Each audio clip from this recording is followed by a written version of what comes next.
Greetings, Geechlings. Geechin Prime here with my review of Attack on Titan Chapter 105. Still never got a title. But, anyway, uh, towards the end of this review, it might get a little off the rails, so bear with me. But anyway, starts off, it's picking up where it left off from 104. Mikasa and Eren make it to the airship. Eren is greeted with a kick to the face, and I went with a punch because I can't kick. But by Levi because it's revealed that like the and it kind of gets confusing later on, especially after I started rereading it. But part of this plan, at least part of it, was Aaron's idea. He got captured and all that, and then what we've seen in the last 10 or so chapters. Or has it even been 10 chapters? Hmm. But Levi's not happy. Uh, Down below, we got Jean's squad. It's defending the airship. There doesn't seem to be anything on the ground that's a major threat, so they're just kind of moving along, loading up. A new recruit, Lobov, who I'll just be calling Fat Face because that's what I called him in the live reaction. Because his name is mentioned twice and he dies, so is it really even a point in learning his name? Anyway, uh, he tells Jean to go on ahead. You know, it's like, you're more useful than I am. I'm just an old guy who was recruited. You know, so that nothing really there. Uh, Jean, upon getting uh, pulled aboard, he's informed by Sasha and Connie that 6 people were overall killed. But everyone still celebrates as it was the first victory of the new Eldian Empire. Jean questions like, how much longer will the killing occur, given that this is our first victory? But Connie interjects that while some died, it doesn't matter, because as long as Sasha and John survived, it's okay, at least to him, because he views them as some of his special people. You know, he's known them for, what, the better part of 8 years at this point, at minimum. Excuse me. But then it moves back to the ground, and really, this whole chapter is nothing but whiplash. Back on the ground, Gabby's giving chase to the airship. Falco tries to convince her that it's hopeless. You know, you're never going to catch up with it. And what do you plan on doing once you get there? And Gabby goes on to remind him of all the people they've lost. You know, Zofia. Uh, is it Zofia? Or Zofia? Yeah, whatever. Zofia, whatever. Anyway, yeah, focus too much on the name and it derails you. But anyway, Yudo and how they had died, and then Zeke. There's a little bit of a fun thing that happens later on. And then the gate guards from the, uh, what was it called? Confinement zone or whatever? Or internment zone, that's it. Uh, and she's like, they were nice to me even though I'm an Eldian, and we get some of an image of like what she experienced on a day-to-day basis where people would just spit at her, and there was even a weird picture of like a dog looked like it was getting really aggressive, probably provoked by its owner, I guess. But I thought it was kind of funny when I read it the first time. um, and then she's like, I want the Marlians to like view us a little bit better, so I've done everything I can to improve the Eldian image to the point where they don't have to wear those armbands anymore.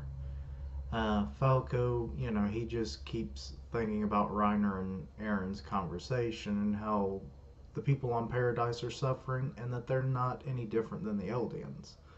So, or the Marlians, my bad. Um, then you've got Gabby eventually just runs off. She catches sight of Fat Face as she had turned a corner.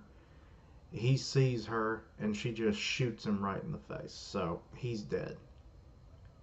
Luckily for Gabby, I guess, his 3D gear, he had already launched one cable into the airship because he was about to make his way up to it.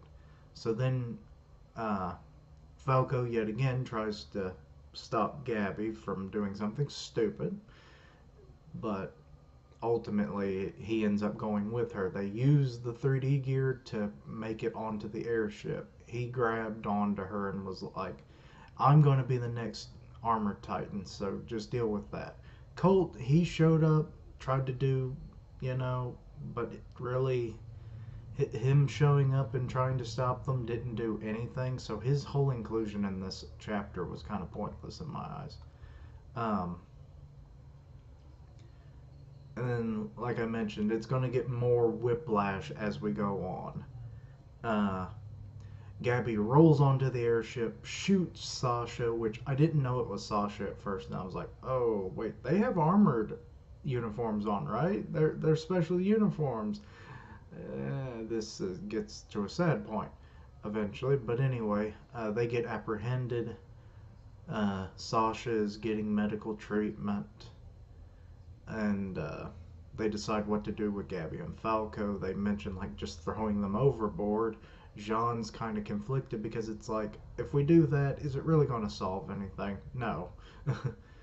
Anyway, then back with Peck, and I'm just going to call him Private No Name because he hasn't been given a name that I'm aware of. Uh, McGrath comes into the room that they were in. Oh, by the way, Peck is still healing. I don't know exactly how much time has passed since the last chapter, but I'd say a good 10, 15 minutes maybe. So she really has slow healing.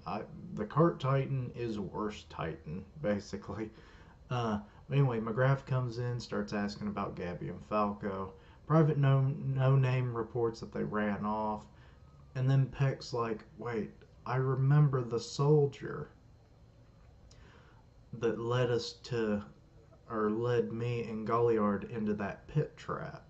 It was someone who was part of the first recon team that had gone to Paradise to, either, um, I guess two options would be that to just pick them up. It's like, you've done your job, soldiers, head on home. Or to just find out anything that they had possibly learned on Paradise.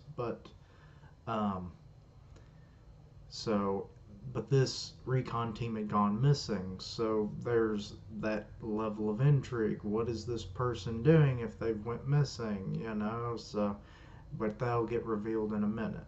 Anyway, back on the airship, we have Gabby's going crazy, yelling about how the true Eldians will kill all the devils and how they've not lost yet. And then it back to Peck.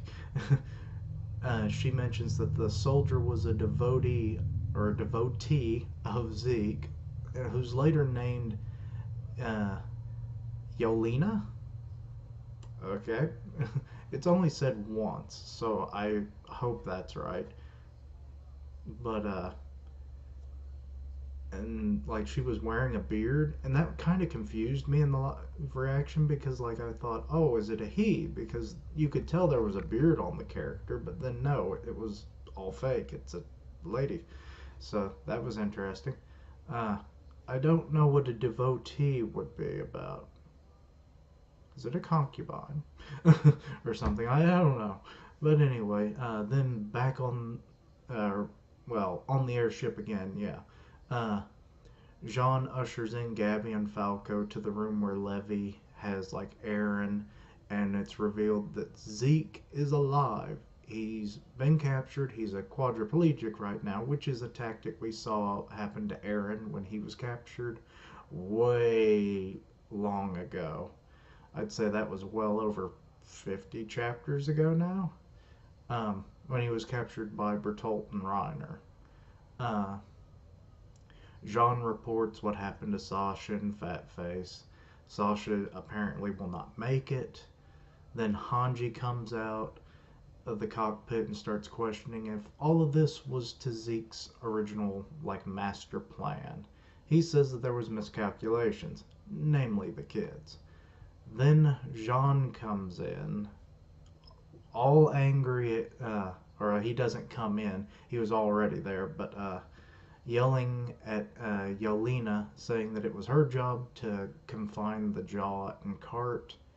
And then Levy adds that, like, because of those two escaping, the Beast was able to do more damage.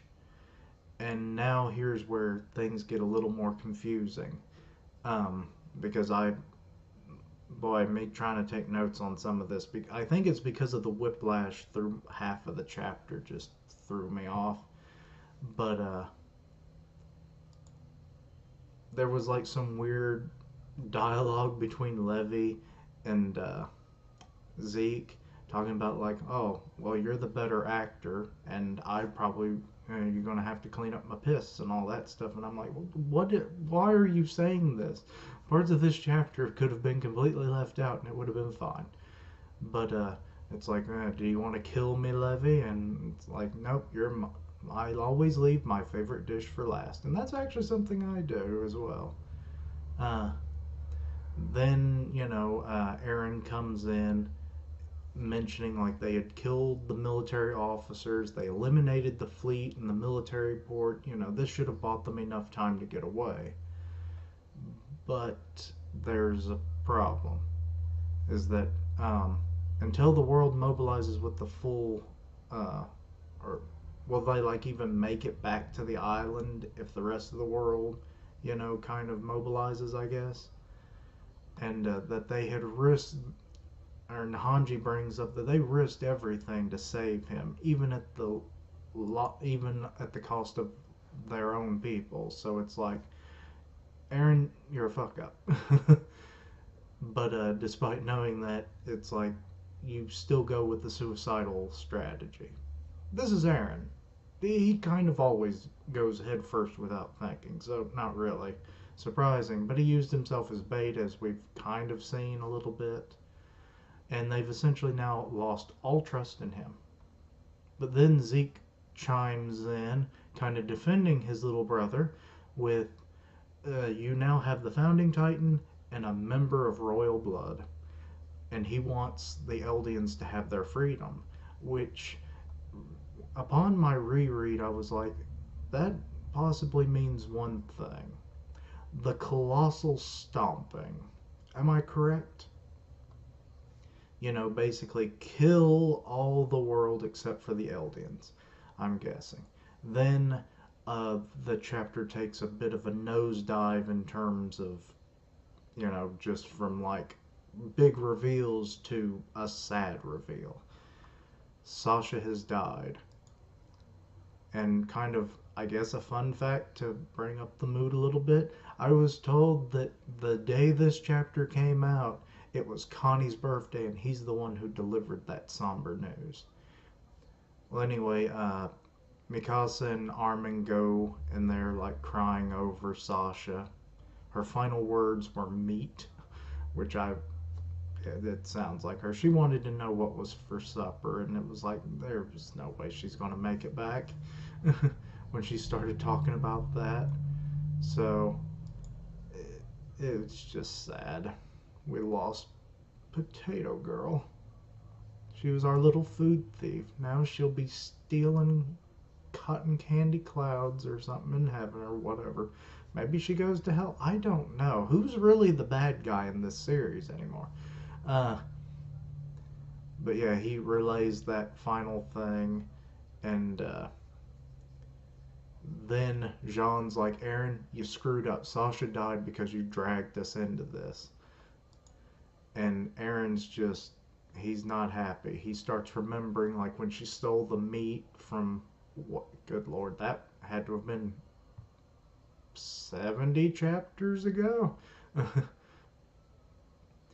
And they're just kind of like continuing to head on, which you can still see like lights in this final panel, and that, like, how much damage was actually done to the port, and how far along on their travels are they? It intrigues me. But really, that's about it. I mean, the only thing, like, I didn't quite understand it because I had forgotten something that had happened like previously in the series, that Zeke had mentioned that he wanted to kind of help Aaron and everything, so I had forgotten that, and I was reminded of that. Thank you for the comments. And I looked that up and I was like, okay, I guess. And then my mind started working about what his words about having the founding titan and having a member of royal blood. And it's like, I guess we're going to just trample the world of all non Eldians. But yeah, overall, the chapter was great. I did enjoy it. There was a lot of like, what moments, you know? So there was that. But other than that, it was fine. I definitely give it at least a 4. I don't know if I want to give it much more. I mean, we lost Sasha, but really, when you consider how many people were probably in on that, I'd say 20 or so. I don't know how many people were actually involved. It's hard to tell. Um, but at least 20 people, I imagine, and only 7 people died against overwhelming odds. That's a miracle in itself, isn't it? But anyway, but yeah, that's about what I thought of it and everything. Let me know your thoughts in the comments. But until next time, thank you for watching. Like, comment, and subscribe. Follow me on Twitter at Keishan Prime, and I'll see you next time. Keishlings, roll out.